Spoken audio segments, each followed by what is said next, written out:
There are multiple different ways to find and navigate events in Glazed. You can access events by clicking directly on a design element.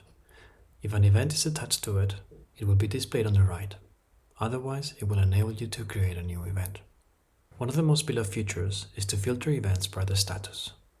This is a powerful way for you to understand what events are active, pending, or baggy, helping everyone in your team in making events more tangible.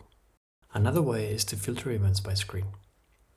Click on the screen name on the left navigation bar to filter the view with only the events present in the screen. You can also hover over the All button on the right navigation bar to see an overview of all events in that screen. You can also select a single event to enter its documentation view. This is helpful to jump in and out across different events and their corresponding documentation inside a single screen. You can also select specific screens inside the canvas without filtering them. You can also drag and drop them into the canvas to rearrange the order or in the left navigation bar. You can also filter screens that have or do not have events assigned to them.